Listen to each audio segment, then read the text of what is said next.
Church Avenue and Bedford Avenue.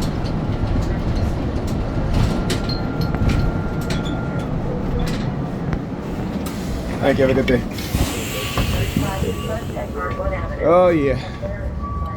Anyhow, welcome back to a brand new video of the Target Individual Program, Target Video Experience. Look, the hand signal, look. Yeah, look at the hand signal. bunch of clowns. And they want to talk about mental health safety, and they're the ones doing shit like this. Look, stalkers. Tell you, so they surveil you and they watch you. So anyway, I was on the bus getting ready to come to the bus stop. There was a woman that got on the next stop, sitting right in front of me. She was wearing, again, the burgundy and orange outfit, right? And then she goes, "Today's my birthday."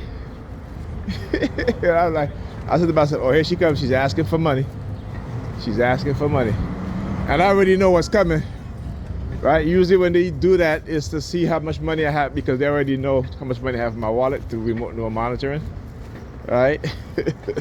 Can I have $5? And I'm just like, yeah, they never change, man. Like I said, they have you on the remote neural monitoring. I was up, I went to bed around after 2. So they start sending me subliminal message. Oh, they're in the house. So I started saying, oh, well, we're in their house. I'm saying this internally in my mind. All right, we're in their house. Then they BCI me and have me shaking my feet under the blanket and then use their car horn.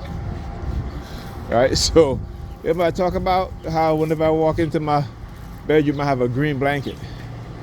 And sometimes they have me fixated on the blanket. They use a siren as soon as I walk into my bedroom.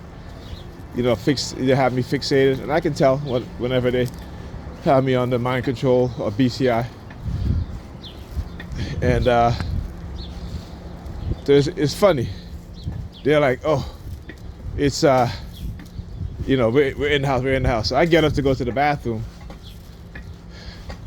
And my niece, I guess, left her watch by the sink. And I'm just like, okay, like I said, whenever they start doing strange shit like that, it is because they're acting in a way, again, and trying to use certain people, right?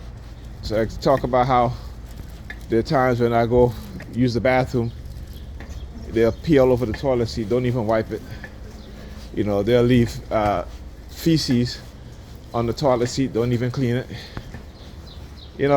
When they start doing shit like that, they'll leave hair. My niece will leave hair all on the bathroom sink, on the floor, won't even clean it. So they can always get them to act in ways that are just disgusting, right? And they do it from time to time to show me just how much control they can have over people, and they don't even realize it. They don't even understand what it is that they do. You have to constant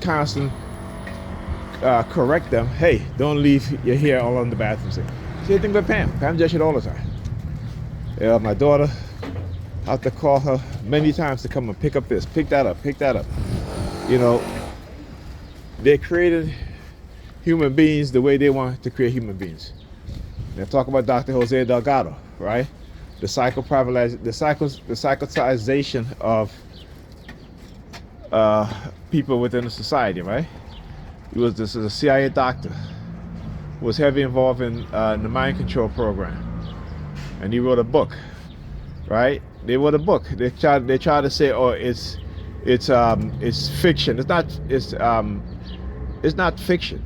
That's how they hide shit, by labeling it as fiction. But if you look into the history of Dr. Jose Delgado, you'll see exactly what it is that they were doing. And you look at the outcome today, particularly of black people. They are creating who they want us to be, right? And it's not for our benefit. Yeah, as I said, the word benefit, they use the siren. Yeah, it's not for, you know, like I said, when I say certain words, talk about my disability, you know, my disability benefits, they use the sirens, you know. Why?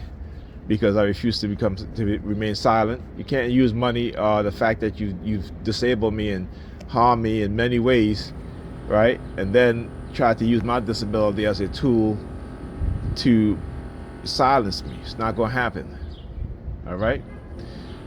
And I just showed you guys, you know, when I got the first bus that I took, they try to do what is called a false psychological choice a false psychological choice, right?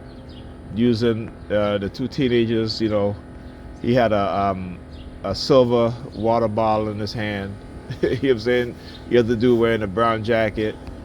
And as I found myself walking, you guys can look at the video and see I'm walking towards there's the bus sign that has a map on it, right? And I realized what was going on, so I went to the right. I could have went to the left, right? But they probably knew it anyway, because again, what they've been trying to do in using certain colors, I try to condition me with certain colors, right? So understanding these things, right? But it's a false sense of choice, because no matter which way I went, it wouldn't make a difference, right? Like I keep telling you, when the programmers control the outcomes, right? The victim, there's nothing that you could do or say that's going to change that. You need outside forces who know what's going on. You know, so you cannot rely on your own, in a particular situation like that, you cannot rely on your own choice, because it is not your choice. It is a false sense of choice they give you. All right, talk to you guys in the next video.